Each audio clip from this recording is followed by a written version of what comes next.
I would like to add to that also.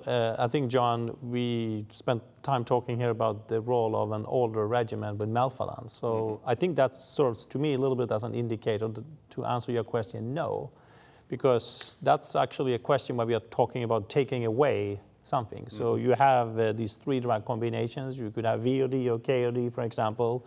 You could add the antibody. You have the quadruplets. That's what the clinical trials seem to be going. Probably will become the standard of care. We will talk about that in a little while.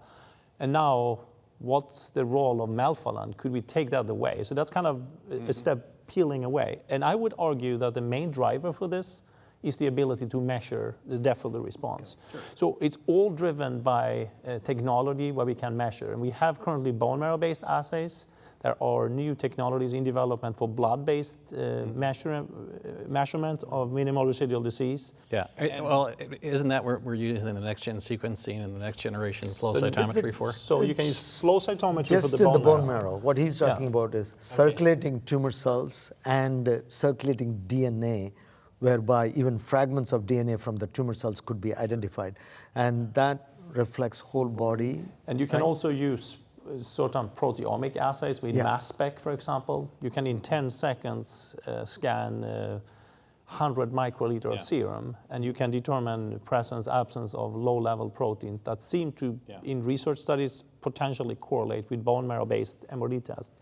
These could be huge advancements for the field if we could scan the blood. We could use blood-based longitudinal MRD tracking. That could lead to studies where we could even think about for patients who have sustained MRD for a long time, could they go off treatment? Could you safely monitor them? And if it returns, could you restart? So these are questions that could evolve there. Yeah. What do you think about that? So here's my question. So there are dozens of drugs in the pipeline for treating multiple myeloma today, and all with the goal of increasing MRD negativity for those newly diagnosed patients. But we're still left with this lingering question: what's the end game in this disease?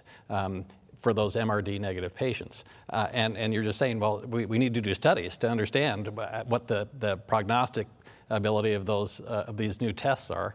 But who's going to do those studies? Are we going to leave patients on therapy for the rest of their lives, as long as they can afford it? So how do we?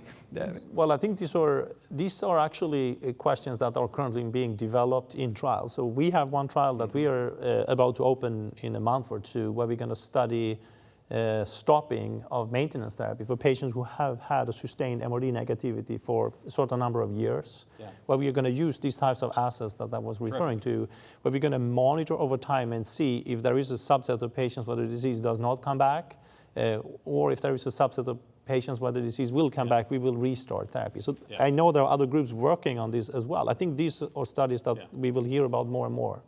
But actually, even before the studies come on, we are using MRD, and as a rule of thumb, if the patient is MRD negative at 5 years, I'm saying to the patient, you're probably cured, high probability, and we can discontinue your maintenance therapy, etc.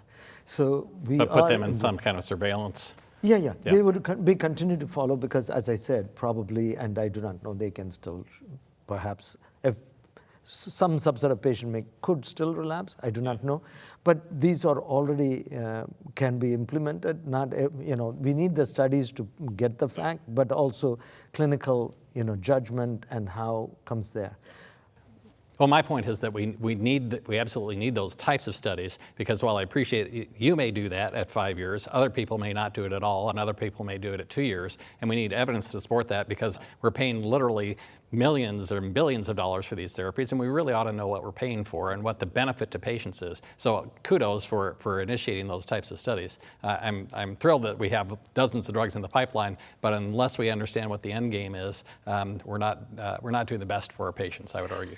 The end game is known, just for an interpretation. We want to cure the patients. Yes. Well, agreed. But what defines a cure, and and when do we stop treatment? If we cure a disease, that means they don't need treatment. Correct. But we could have cure, or we could have what we could refer to as a functional cure, where you could still maybe, for some patients, have to be on some lower dose of therapy, but they are not sick from the disease. Yeah.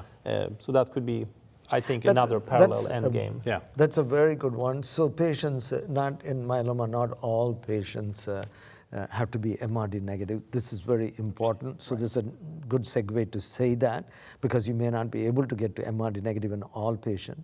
And we know historically, when we didn't have much drugs, like in the days when we were doing VAD and transplant, interferon maintenance, or things like that, that there were some patients with a low level of monoclonal protein, but they behaved like MGUS. So this will all need to be studied further. So this is important when he says that in those low level protein patients, since we do not know whether it will recur or not yet very clearly, those kind of patients could be on some maintenance for a longer period of time. But patients who are MRD negative consistently over years and up to 5 years onwards, I feel like maybe they could be discontinued.